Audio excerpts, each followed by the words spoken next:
Now, if you've been watching us all week, you'll know that even more companies are asking their workers to share the pain of recession.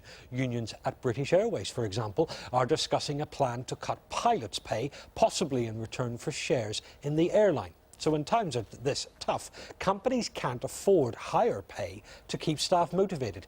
Instead, they're using another morale booster, awards, which is great news for the companies that actually make the award trophies. Rob Pittham has been to one of them.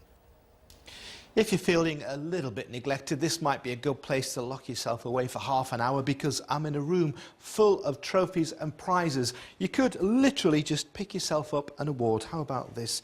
This is the Marketing Society's Award for Excellence, or you could have the Technology Partnership of the Year, or my own personal favourite. This is for Iceland's entry for the Eurovision Song Contest in 2007.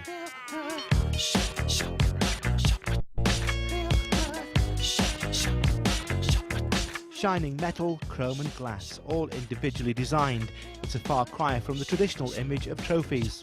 Special Effects near Stratford-on-Avon designs and produces everything in-house. And it's finding that as the recession bites, more companies are handing out trophies rather than cash. Recognition with money is now a little bit sort of passé, possibly even distasteful actually, particularly to the employer who has to sign the cheques. And so to be able to give out something permanent as a, you know, a sort of public display of recognition is actually a much nicer and probably a more moral way of doing it. And cheaper. And cheaper. It's a family business run by Peter and his wife Melanie. Peter began in Birmingham's jewellery quarter, turning out engraved gifts, and gradually began concentrating on the awards industry. There are 5 buildings on the site, and these days the engraving is done by laser.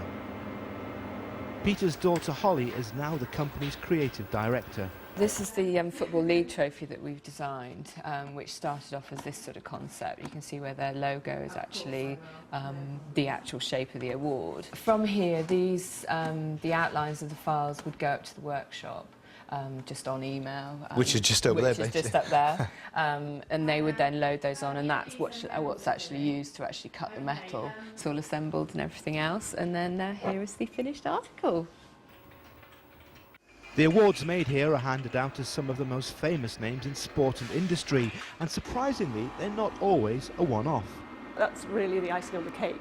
If we design an award that is particularly appealing, what it means is that winners then want duplicates. So we have a lovely story where we designed an award here, which was the Quality in Construction Award.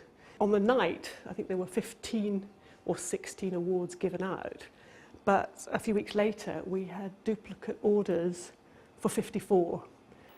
The firm's also developing a new venture making domestic wind turbines, and it's looking to spread its awards business into America. Mind you, although repeat business is an important part of the company's income, changing circumstances mean that some things end up being, well, a bit of a one-off. For example, I don't think this one will be seen again from Xavi. And how about this one? Minister of the Year. I wonder if that one will get run out this year.